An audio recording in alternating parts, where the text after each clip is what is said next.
in tissues, those diseases go away.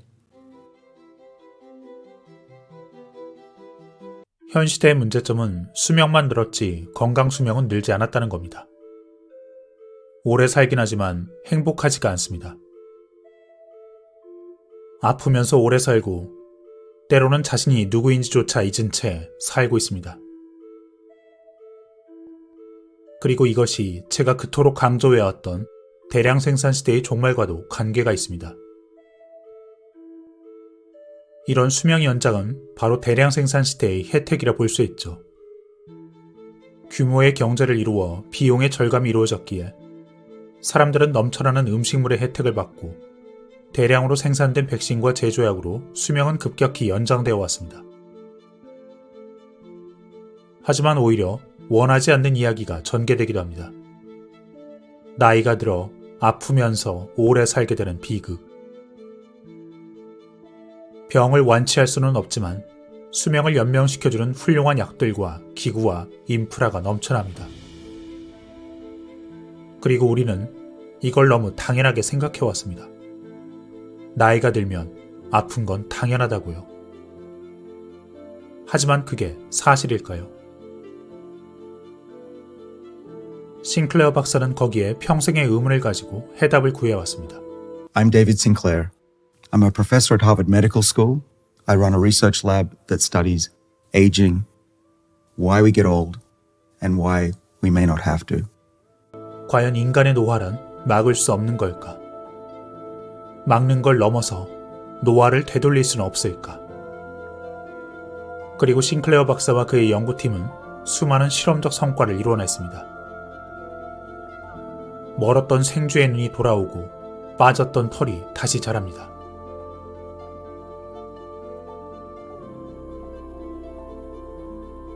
NMN과 레스베라트롤 그리고 여러 물질들. That we're ignoring the major cause of all these diseases.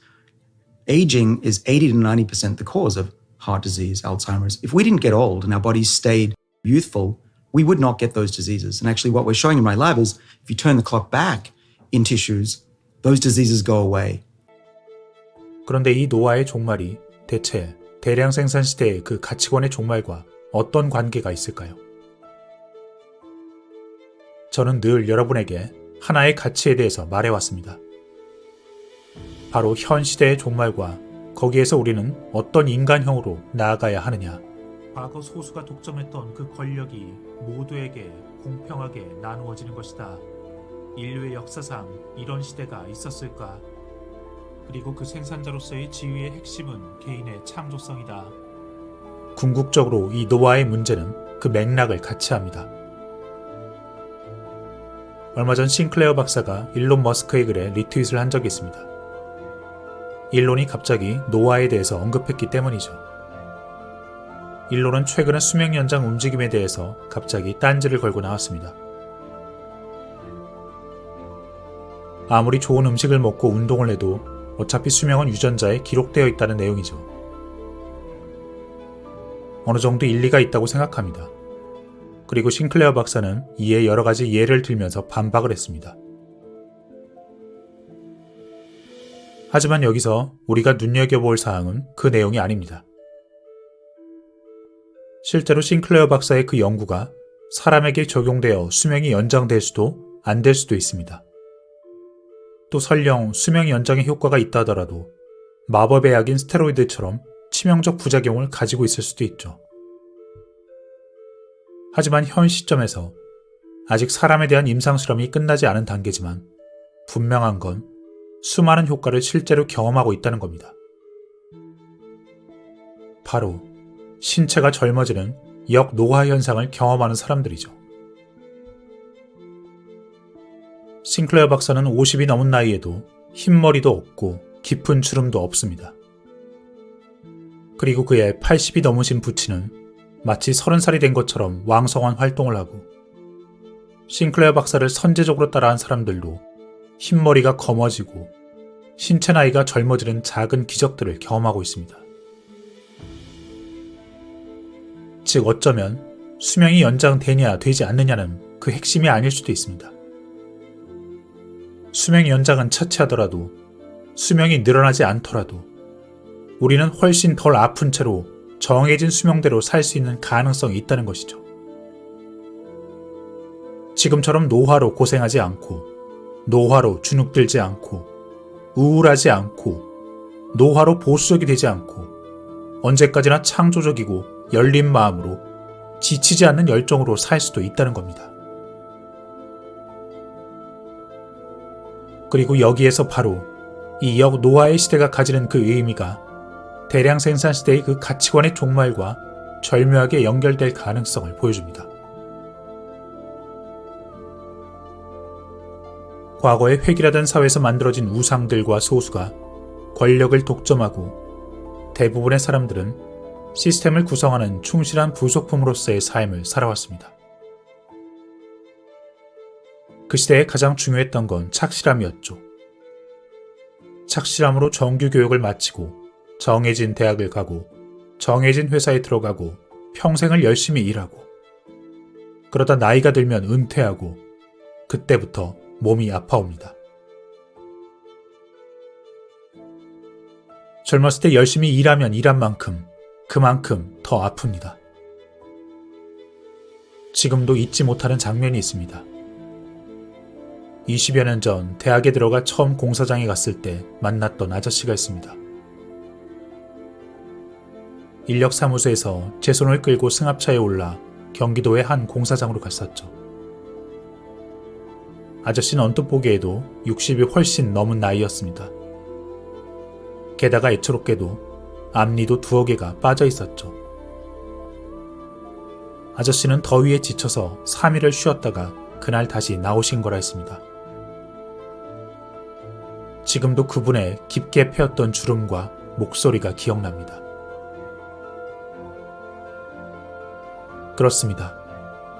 과거의 우리 세대는 그렇게 평생을 헌신하며 몸이 망가져가며 미싱을 돌리고 벽돌을 나르고 회사원들은 토요일 일요일에도 출근을 하고 온갖 스트레스와 술로 병들어갔습니다. 물론 혜택받은 분들도 계십니다. 한 유튜버에서 실버타운에 사시는 은퇴한 대학 교수분의 생활을 본 적이 있습니다. 80이 훌쩍 넘으신 나이에도 여전히 건강하고 특별하게 아픈 곳이 없고 지금도 즐거운 삶을 누리고 계시더군요. 저는 부모님 생각이 많이 났습니다. 아마 많은 분들도 같은 심정일 것입니다. 그럼 왜 누구는 건강한 노년을 보낼 수 있고 누구는 그렇지 못하게 되는 걸까요? 왜 모두가 그런 혜택을 누리면 안 되는 걸까요? 그런 모습이 모두의 모습을 대변하는 건 아니지만 또 대량 생산 시대의 모든 면은 아니지만 꽤 많은 사람들이 그런 모습으로 살아왔고 그리고 지금 아픕니다. 왜 나이가 들면 고혈압은 당연하게 생각할까요? 왜 당뇨는 그렇게 많을까요? 하지만 여러분, 이제 시대가 바뀌어 갑니다. 결국 인간의 노동력은 완벽히 로봇으로 대체될 것이고 인공지능 덕분에 인간의 설 자리는 이전에 보지 못했던 형태로 새로 태어날 것입니다. 그 인공지능의 출현으로 인간은 살아남기 위해서 갈수록 창조성이 중요해지고 있습니다. 그때 우리에게 필요한 것은 더 이상 나이가 들어 아프고 지쳐서 창조성을 잃어가는 그 상태가 아니라 나이에 관계없이 여전히 열정이 차오르고 창조적이며 열린 사고를 하는 신체입니다. 싱클레어 박사의 연구가 어떻게 끝날지 모릅니다. 수많은 공격과 비아냥이 있습니다. 하지만 언제나 세상을 바꾼 생각은 그러한 도전에 직면해 왔습니다. 테슬라는 늘 곧 망할 거라는 비아냥을 들어왔죠. 자연의 섭리를 초월한다는 공격도 있습니다. 하지만 나이가 들어 아프게 되었을 때의 그 사회적 고통과 비용을 생각해 보십시오. 노화에 따른 질병을 막는 것이 얼마나 큰 의미를 가지는지 우리는 알 수 있습니다. 영노화의 실현으로 인간의 존엄성이 붕괴되는 그 현실을 막을 수 있다고 생각해 보십시오. 과거 인간은 여러 가지의 발전을 해왔습니다. 바이러스도 자연의 섭리이니 놔둬야 하는 걸까요?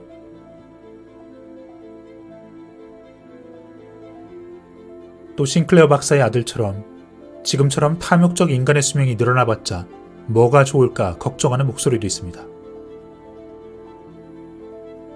하지만 여러분, 그건 지금의 관점에서 바라보는 단편적 미래입니다. 현재의 건강 수명이 지극히 짧은 그 인간의 관점에서 인간은 탐욕적이기 쉽습니다.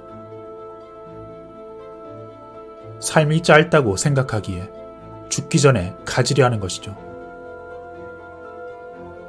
20년이 지나서야 겨우 어른이 되었다 생각하는데 이제 막 인생을 즐길 만한데 곧 있으면 노화가 시작됩니다.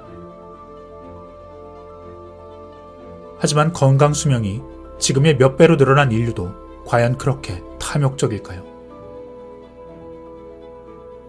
우리는 이렇게 다른 관점에서 볼 수 있습니다. 단순히 자연을 거스른다는 그 1차원적인 사고방식이 아니라 인간은 새로운 인류로 진화한다는 겁니다.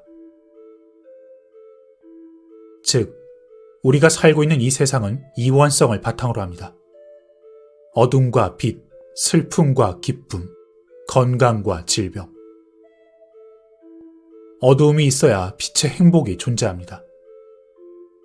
그러기에 기쁨만 존재하는 세상은 존재할 수 없고 늘 좋은 일만 생기는 인생도 결코 존재할 수 없을 뿐더러 있다고 해도 그렇다면 그 기쁨이 기쁨인 걸 알지 못합니다. 그때 인간에게 궁극적으로 그 고통을 주는 노화가 사라진다면 우리는 자연 법칙에 거스르는 게 아니라 그 이원성 세상에서 인간은 이론론으로 회귀할 가능성을 가지게 되는 것입니다. 바로 싱클레어 할머니가 하셨던 말씀처럼 말이죠. 어른이 되지 말거라. 언제까지나 6살로 있어라. 쓸데없는 데 신경 쓰지 말고 젊음을 꼭 붙들어라. 그것을 위해서 싸워라.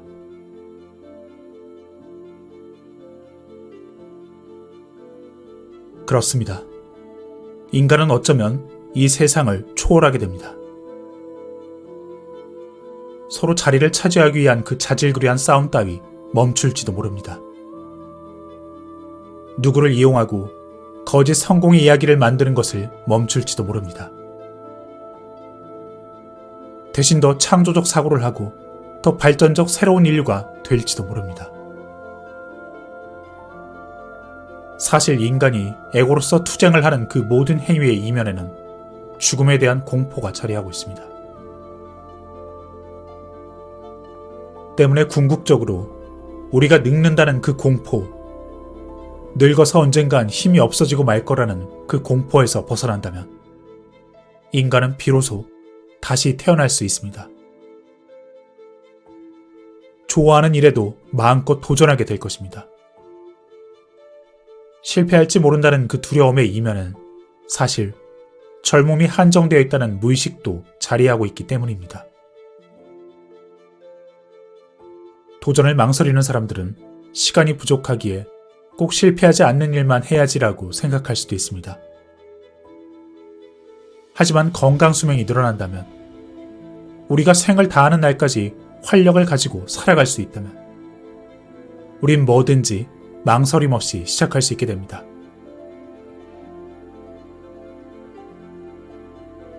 그때 세상은 어떻게 바뀌어갈까요? 이것이 대량 생산 시대의 그 가치관의 종말과 더불어 여러분이 이미 걷고 있는 새로운 시대의 새로운 인간형의 여정인 것입니다. 우리가 어려서 그렇게 웃고 즐겁고 활기찼던 건 마음이 순수해서이기도 했지만 한편으론 온몸의 세포가 역동적으로 살아 숨쉬고 있기 때문이었습니다. 때문에 노화의 중지를 넘어서 노화의 역전이 생긴다면 당연히 사람들은 다시금 활기찬 삶을 가질 수 있게 되고, 그때는 이미 소위 꼰대들이 지배하는 세상이 아니라 젊음의 상태로 새로운 가능성을 보고 계속 도전하는 사람들이 지배하는 세상이 될 것입니다. 우리는 젊은이들을 이해하지 못합니다. 왜냐하면 그들의 사고방식을 따라갈 수 없기 때문이죠. 노벨상을 수상한 분들의 그 업적은 대부분 20대 시절에 얻은 아이디어에서 출발했다고 합니다. 그게 무슨 의미일까요? 우리의 신체가 가장 건강할 때, 두뇌가 가장 건강했을 때, 우리는 창조적 사고를 할 수 있게 된다는 것입니다. 그렇기에 이 대량 생산 시대의 그 가치관의 종말과 더불어 이미 시작돼버린 이 새로운 시대에 어울리는 그 창조적 인간형과 어울려 정말 필연적 위헌으로 노화의 종말, 심지어 영노화의 가능성이 인간을 새로운 시대에 어울리는 그 창조적 인간형으로 발전시킬 가능성을 보여주는 것입니다. 그러니 여러분도 젊어지십시오. 눈과 귀를 편안함에서 멀리하고 새로운 것을 받아들이십시오. 그것들의 가능성을 살펴보십시오.